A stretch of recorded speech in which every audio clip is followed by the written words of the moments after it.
Pretty much everyone was outside of their homes looking on in disbelief and awe. He'd be the second person involved in this crime to die by lethal injection, the other being Lawrence Russell Brewer. What a crazy night it was for people here in Mid-County. Now, the storm has subsided in strength just a little bit. It's an unfortunate night. His family and witnesses are still here looking on in disbelief. She was here at Bulldog Stadium watching a friend compete in a track meet. Afterwards, she walked over to her sister's house. I met this man. His name is Aaron, and he actually brought an umbrella with him to catch all these beads, including cups, footballs.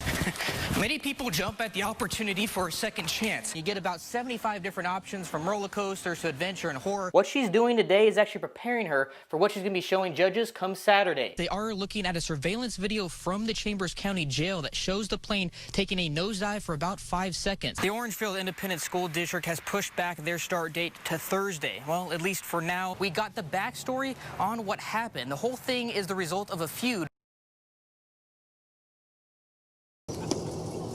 Frustrations are growing in the city of Port Neches. I'm very upset because I don't need to be doing this. Now I'm standing here, I want answers. People are not happy. Outside the Armory, where TPC claims are being handled, dozens of homeowners gathered to protest. So I'm as frustrated as y'all are. Mayor Johnson says even he can't get an answer from the TPC group, who last week suddenly changed the way claims are being handled. I have been very patient with TPC.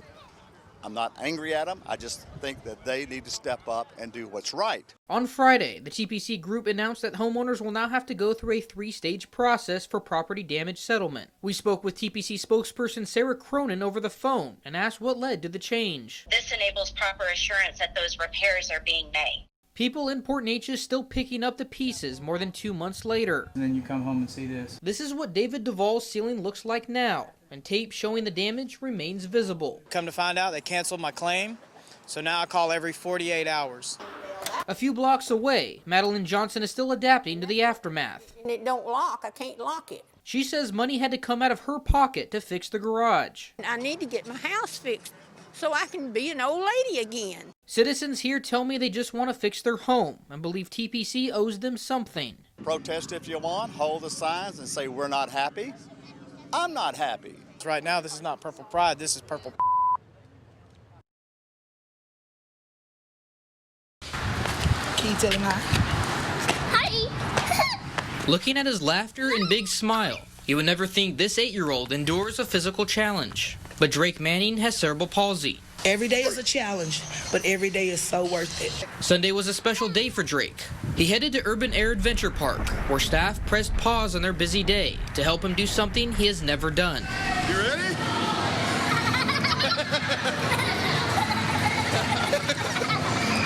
Within seconds, a huge smile broke out across Drake's face.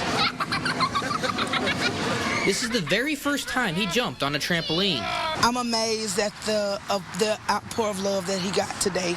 I'm so grateful for Urban Air. Drake's laughter gathered quite a crowd. It was awesome. Just seeing his excitement and the joy in his face was awesome. Yeah, it was awesome. Kids like this don't get to experience it every day, so it's a new thing, and I'm proud he got to enjoy it. An afternoon of excitement was just the beginning. Drake also got to go down a slide, which he seemed to love, because he kept asking staff to take him back up. His infectious grin and attitude also allowed him to meet some new friends.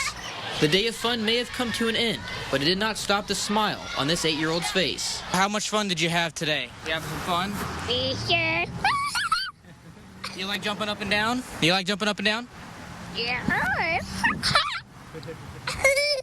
It was a day for Drake and his mom to put aside the struggles he faces and replace it with a joy they will never forget.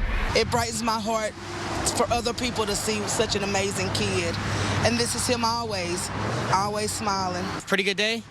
Awesome, yeah. Easter Sunday comes around every year.